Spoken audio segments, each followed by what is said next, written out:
Chapter 7 The Sorting Hat. The door swung open at once.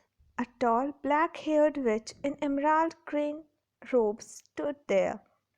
She had a very stern face, and Harry's first thought was that this was not someone to cross the first years. Professor McGonagall, said Hagrid. "Thank you, Hagrid. I will take them from here." She pulled the door wide. The entrance hall was so big you could have fit the whole of the Dursleys' house in it. The stone walls were lit with flaming torches like the ones at Gringotts. The ceiling was too high to make out, and a magnificent marble staircase facing them led to the upper floors. They followed Professor McGonagall across the flat stone floor.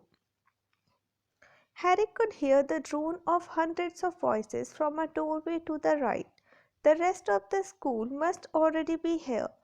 But Professor McGonagall showed the first years into a small empty chamber off the hall. They crowded in, standing rather closer together than they would usually have done, peering about nervously. "Welcome to Hogwarts," said Professor McGonagall. "The start of term banquet will begin shortly, but before you take your seats in the great hall, you will be sorted into your houses. The sorting is a very important ceremony because while you are here, your house will be something like your family within Hogwarts. You will have classes with the rest of your house, sleep in your house dormitory, and spend free time in your house common room. The four houses are called Gryffindor, Hufflepuff, Ravenclaw, and Slytherin. Each house has its own noble history, and each has produced outstanding witches and wizards. While you are at Hogwarts, your triumphs will earn your house points, while any rule breaking will lose house points. At the end of the year, the house with the most points is awarded the House Cup, a great honor. I hope each of you will be a credit to whichever house becomes yours. The sorting ceremony will take place in a few minutes in front of the rest of the school. I suggest you all smarten yourselves up as much as you can while you are waiting." Her eyes lingered for a moment on Neville's cloak, which was fastened under his left ear, and on Ron's smudged nose. Harry nervously tried to flatten his hair. "I shall return when we are ready for you," said Professor McGonagall. "Please wait quietly." She left the chamber. Harry swallowed. "How exactly do they sort us into houses?" he asked Ron. "Some sort of test, I think." Fred said it hurts a lot, but I think he was joking. Harry's heart gave a horrible jolt. A test? In front of the whole school? But he didn't know any magic yet. What on earth would he have to do? He hadn't expected something like this the moment they arrived. He looked around anxiously and saw that everyone else looked terrified too. No one was talking much except Hermione Granger, who was whispering very fast about all the spells she had learned and wondering which one she would need. Harry tried hard not to listen to her. He had never been more nervous, never, not even when he would had to take a school report home to the Dursleys, saying that he had somehow turned his teacher's wig blue. He kept his eyes fixed on the door. Any second now, Professor McGonagall would come back and lead them to his doom. Then something happened that made him jump about a foot in the air. Several people behind him screamed, "What the—" he gasped. So did the people around him. About 20 ghosts had just streamed through the back wall. Pearly white and slightly transparent, they glided across the room, talking to one another and hardly glancing at the first years. They seemed to be arguing. What looked like a fat little monk was saying, "Forgive and forget. I say we ought to give him a second chance. My dear friar, haven't we given Peeves all the chances he deserves? He gives us all a bad name, and he's not really even a ghost. I say, what are you all doing here?" A ghost wearing a ruff and tights had suddenly noticed the first years. Nobody answered. "New students," said the fat friar, smiling around at them. "About to be sorted, I suppose." A few people nodded mutely. "Hope to see you in Hufflepuff," said the friar. "My old house, you know." "Move along now," said a sharp voice. "The sorting ceremony is about to start."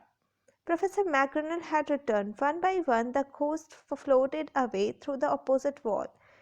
"Now form a line," Professor McGonagall told the first years, "and follow me." Feeling oddly as though his legs had turned to lead, Harry got into line behind a boy with sandy hair with Ron behind him, and they walked out of the chamber, back across the hall, and through a pair of double doors into the great hall. Harry had never even imagined such a strange and splendid place. It was lit by thousands and thousands of candles that were floating in mid-air over four long tables, where the rest of the students were sitting. These tables were laid with glittering golden plates and goblets. At the top of the hall was another long table where the teachers were sitting. Professor McGonagall led the first years up here so that they came to a halt in a line facing the students, with the teachers behind them. Thus, hundreds of faces staring at them looked like pale lanterns in the flickering candlelight. Dotted here and there among the students, the ghost shone misty silver. Mainly to avoid all the staring eyes, Harry looked upward and saw a velvety black ceiling dotted with stars. He heard Hermione whisper, "It's bewitched to look like the sky outside. I read about it in Hogwarts history. It was hard to believe there was a ceiling there at all, and that the great hall didn't simply open onto the heavens." Harry quickly looked down again as Professor McGonagall silently placed a four-legged stool in front of the first ears. On top of the stool she put a pointed wizard's hat. This hat was patched and frayed and extremely dirty. Aunt Petunia wouldn't have let it in the house. Maybe they had to try and get a rabbit out of it. Harry thought wildly. That seemed the sort of thing. Noticing that everyone in the hall was now staring at the hat, he stared at it too. For a few seconds there was complete silence. Then the hatch twitched. A rip near the brim opened wide like a mouth, and the hat began to sing. "Oh, you may not think I am pretty, but don't judge on what you see. I will eat myself if you can find a smarter hat than me. You can keep your collars black, your top hats sleek and tall, for I am the Hogwarts sorting hat, and I can cap them all. There is nothing hidden in your head the sorting hat can't see. So try me on, and I will tell you where you ought to be. You might belong in Gryffindor, where dwell the brave at heart. Their daring, nerve, chivalry set Gryffindors apart. You might belong in Hufflepuff, where they are just and loyal. Those patient Hufflepuffs are true and unafraid of toil. Or yet in wise old Ravenclaw, if you have a ready mind, where those of wit and learning will always find their kind. Or perhaps in Slytherin, you will make your real friends. Those cunning folk use any means to achieve their ends. So put me on, don't be afraid, and don't get in a flap. You are in safe hands, though I have none, for I am a thinking cap. The whole hall burst into applause as the hat finished its song. It bowed to each of the four tables and then became quite still again. So we have just got to try on the hat, Ron whispered to Harry. I will kill Fred. He was going on about wrestling a troll. Harry smiled weakly. Yes, trying on the hat was a lot better than having to do a spell, but he did wish they could have tried it on without everyone watching. The hat seemed to be asking rather a lot. Harry didn't feel brave or quick witted or any of it at the moment. If only the hat had mentioned a house for people who felt a bit queasy, that would have been the one for him. Professor McGonagall now stepped forward holding a long roll of parchment. When I call your name, you will put on the hat and sit on the stool to be shorted, she said. About Hannah, a pink faced girl with blonde pigtails, stumbled out of line, put on the hat, which fell right down over her eyes, and sat down. A moment's pause. Hufflepuff! Shouted the hat. The table on the right cheered and clapped as Hannah went to sit down at the Hufflepuff table. Harry saw the ghost of the fat friar waving wearily at her. Bones Susan! Hufflepuff! Shouted the hat again, and Susan scuttled off to sit next to Hannah. Boot Terry, Ravenclaw, the table second from the left clapped this time. Several Ravenclaws stood up to shake hands with Terry as he joined them. Brocklehurst, Mandy, went to Ravenclaw too, but Brown Lavender became the first new Gryffindor, and the table on the far left exploded with cheers. Harry could see Ron's twin brother catcalling. Bulstrode Millicent then became a Slytherin. Perhaps it was Harry's imagination. After all, he had heard about Slytherin, but he thought they looked like an unpleasant lot. He was starting to feel definitely sick now. He remembered being picked for teams during gym at his old school. He had always been last to be chosen. Not because he was no good, but because no one wanted Dudley to think they liked him. Finch Fletchley, Justin, Hufflepuff. Sometimes Harry noticed the hat shouted out the house at once, but at others it took a little while to decide. Finnegan Seamus, the sandy-haired boy next to Harry in the line, sat on the stool for almost a whole minute before the hat declared him a Gryffindor. Granger Hermione. Hermione almost ran to the stool and jammed the hat eagerly on her head. Gryffindor, shouted the hat. Ron groaned. A horrible thought struck Harry, as horrible thoughts always do when you are very nervous. What if he wasn't chosen at all? What if he just sat there with the hat over his eyes for ages, until Professor McGonagall jerked it off his head and said there had obviously been a mistake and he would better get back on the train? When Neville Longbottom, the boy who kept losing his toad, was called, he fell over on his way to the stool. The hat took a longer time to decide with Neville. When it finally shouted, Gryffindor, Neville ran off, still wearing it, and had to jog back amid gales of laughter to give it to Magdal Mora. Malfoy swaggered forward when his name was called and got his wish at once. The hat had barely touched his head when it screamed Slytherin. Malfoy went to join his friends Crabbe and Goyle, looking pleased with himself. There weren't many people left now. Moon, Not, Parkinson, then a pair of twin girls, Patil and Patil, then Perks, Sally Anne, And then at last, Potter Harry. As Harry stepped forward, whispers suddenly broke out like little hissing fires all over the hall. Potter? Did she say the Harry Potter?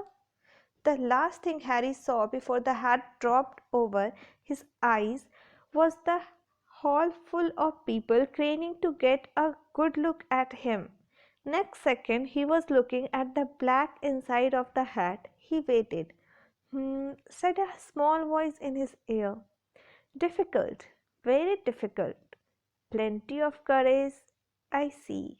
Not a bad mind either. There is talent. My goodness, yes, and a nice thirst to prove yourself. Now that's interesting. So, where shall I put you? Harry gripped the edges of the stool and thought, not Slytherin, not Slytherin, not Slytherin. Ah, said the small voice. Are you sure? You could be great. It's all here in your head, and Slytherin will help you on the way to greatness. No doubt about that. No? Well, if you are sure, better be Gryffindor. Harry heard the hat shout the last word to the whole hall. He took off the hat and walked shakily toward the Gryffindor table. He was so relieved to have been chosen and not put in Slytherin. He hardly noticed that he was getting the loudest cheer yet. Percy the prefect got up and shook his hand vigorously, while the Weasley twins yelled, "We got Potter! We got Potter!" Harry sat down opposite the ghost in the rough he had seen earlier. The ghost patted his arm, giving Harry the sudden horrible feeling he had just plunged it into a bucket of ice cold water. He could see the high table properly now. At the end nearest him sat Hagrid, who caught his eye and gave him the thumbs up. Harry grinned back, and there in the center of the high table in a large gold chair sat Albus Dumbledore. Harry recognized him at once from the card he had gotten out of the chocolate frog on the train. Dumbledore's silver hair was the only thing in the whole hall that shone as brightly as the ghost's. Harry spotted Professor Quirrell, too, the nervous young man from the leaky cauldron.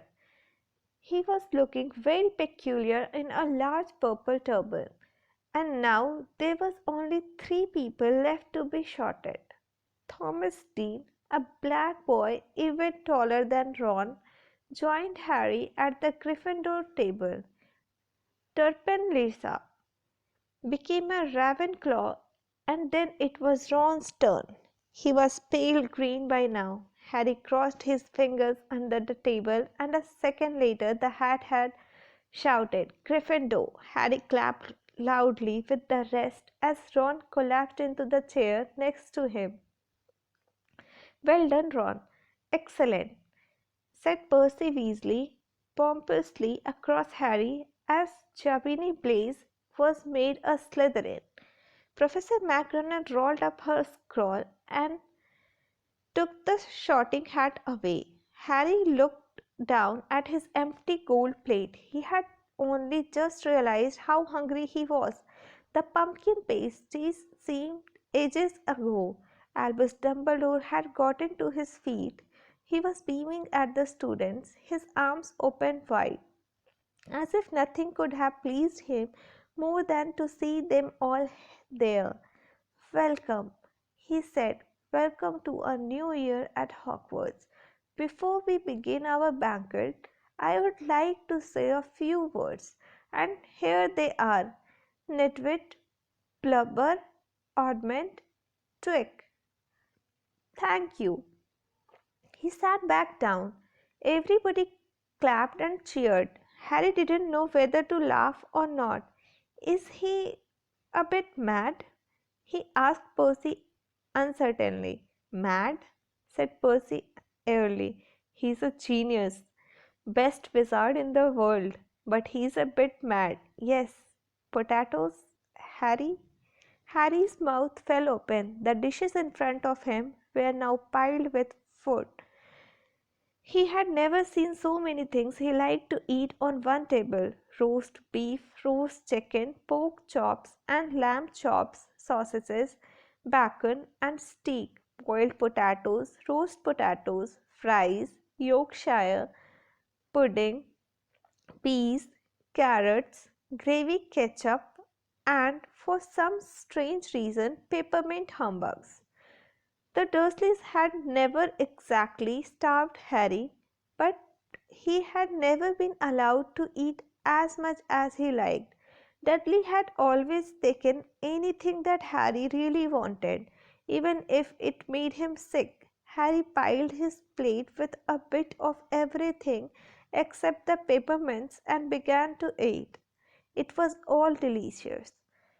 That does look good, said the ghost in the rough sadly, watching Harry cut up his steak. Can't you? I haven't eaten for nearly 400 years, said the ghost. I don't need to, of course, but one does miss it. I don't think I have introduced myself. Sir Nicholas de Mimsey, Poppington at your service, resident ghost of Gryffindor Tower. I know who you are, said Ron suddenly. My brothers told me about you. You are nearly headless, Nick. I would prefer you to call me Sir Nicholas de Mimsey. The ghost began stiffly, but sandy-haired Seamus Finnegan interrupted. Nearly headless? How can you be nearly headless? Sir Nicholas looked extremely miffed, as if their little chat wasn't going at all the way he wanted. Like this? He said irritably. He seized his left ear and pulled. His whole head swung off his neck and fell onto his shoulder as if it was on a hinge.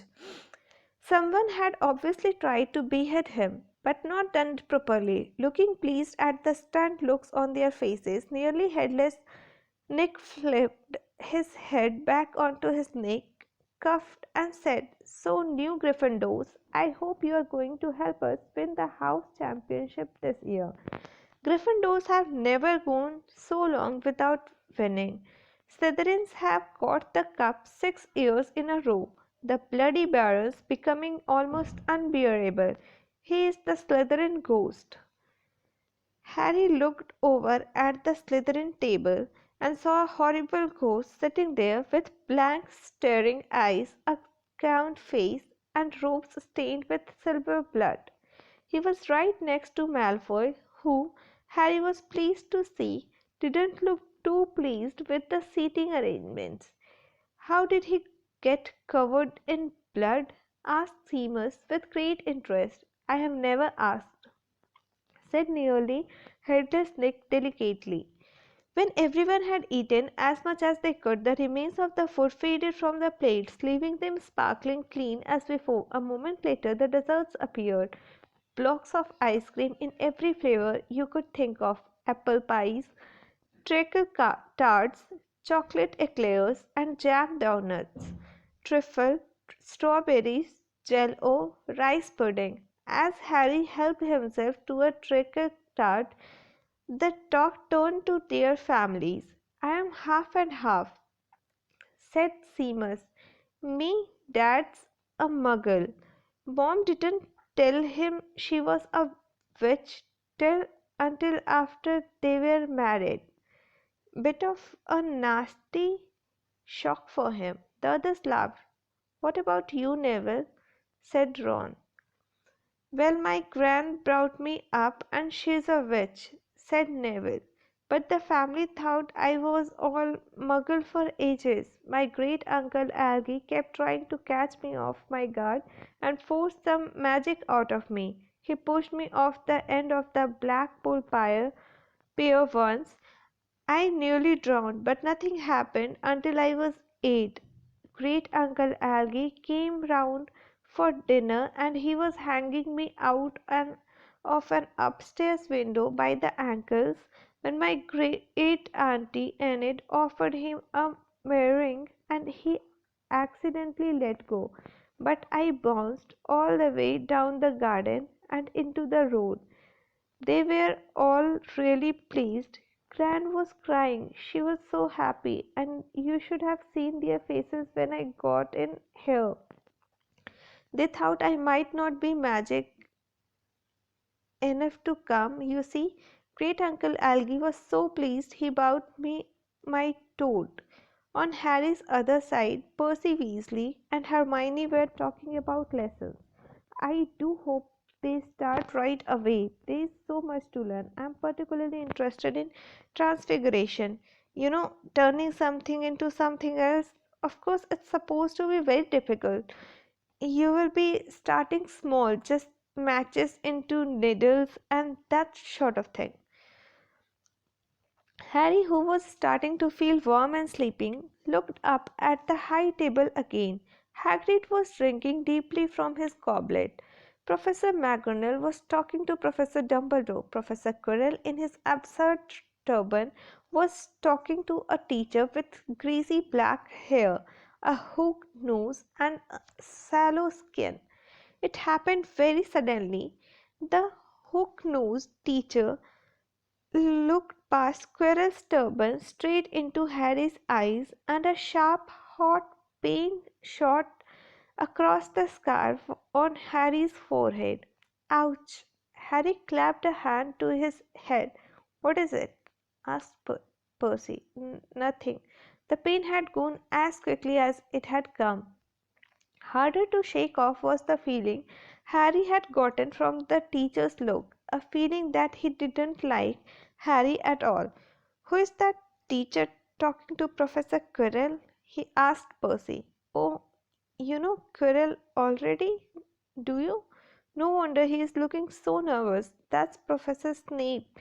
He teaches potions, but he doesn't want to. Everyone knows he is after Quirrell's job. Knows an awful lot about the dark arts." Snape. Harry watched Snape for a while, but Snape didn't look at him again. At last the deserts too disappeared, and Professor Dumbledore got to his feet again. The hall fell silent. "Ahern, just a few more words now that we are all fed and watered. I have a few start of term notices to give you. First year should note that the forest on the grounds is forbidden to all peoples, and a few of our older students would do well to remember that as well." Dumbledore's twinkling eyes flashed in the direction of the Weasley twins. "I have also been asked by Mr. Filch, the caretaker, to remind you all that no magic should be used between classes in the corridors. Quidditch trials will be held in the second week of the term. Anyone interested in playing for their house teams should contact Madam Hoop. And finally, I must tell you that this year the third floor corridor on the right hand side is out of bounds to everyone who does not wish to die a very painful death." Harry laughed, but he was one of the few who did. "He is not serious," he muttered to Percy. "Must be," said Percy, frowning at Dumbledore. "It's odd because he usually gives us a reason why we are not allowed to go somewhere. The forest is full of dangerous beasts. Everyone knows that. I do think he might have told us prefects at least. And now, before we go to bed, let us sing the school song," cried Dumbledore. Harry noticed that the other teachers' smiles had become rather fixed. Dumbledore gave his wand a little flick as he was trying to get a fly off the end, and a long golden ribbon flew out of it, which rose high above the tables and twisted itself snake-like into words. "Everyone pick their favorite tune," said Dumbledore, "and off we go." And the school bellowed, "Hogwarts, Hogwarts, Hoggy Hogwarts. Teach us something, please. Whether we be old and worn, or young with scabby knees, our heads could do with filling with some interesting stuff. For now they are bare and full of air, dead flies and bits of fluff, so teach us things worth knowing, bringing back what we have forgot. Just do your best, we will do the rest, and learn until our brains all rot. Everybody finished the song at different times. At last, only the Weasley twins were left singing along to a very slow funeral march. Dumbledore conducted their last few lines with his wand, and when they had finished, he was one of those who clapped loudest. Ah, music, he said, wiping his eyes. A magic beyond all we do here. And now, bedtime. Off you trot. The Gryffindor first years followed Percy through the chattering crowds out of the great hall and up the marble staircase. Harry's legs were like lit again, but only because he was so tired and full of food he was too sleepy even to be surprised that the people in the porters along the corridors whispered and pointed as they passed, or that twice Percy led them through doorways hidden behind sliding panels and hanging tapestries. They climbed more staircases, yawning and dragging their feet, and Harry was just wondering how much farther they had to go when they came to a sudden halt. A bundle of walking sticks was floating in mid-air ahead of them, and as Percy took a step forward, then they started throwing themselves at him. Peeves, Percy whispered to the first years. A poltergeist. He raised his voice. Peeves, show yourself. A loud, rude sound, like the air being let out of a balloon, answered. Do you want me to go to the bloody baron? There was a pop, and a little man with big dark eyes and a wide mouth appeared, floating cross-legged in the air, clutching the walking sticks. Oh, he said with an evil cackle. Ickle first days. What fun! He swooped suddenly at them. They all ducked. Go away, Peeves, or the Baron will hear about this. I mean it, barked Percy. Peeves stuck out his tongue and vanished, dropping the walking sticks on Neville's head. They heard him zooming away, rattling coats of armor as he passed. You want to watch out for Peeves, said Percy, as they set off again. The bloody Baron's the only one who can control him. He won't even listen to the prefects. Here we are. At the very end of the corridor hung a portrait of a very fair woman in a pink silk dress. Password? She said. Caput Draconis, said Percy, and the portrait swung forward to reveal a round hole in the wall.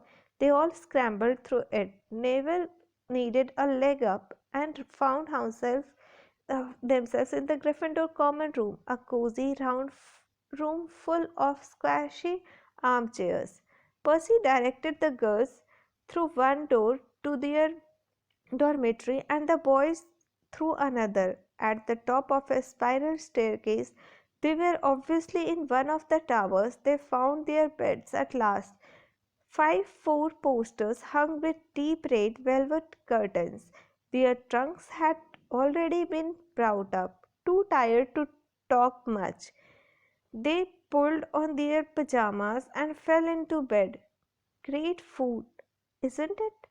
Ron muttered to Harry through the hangings.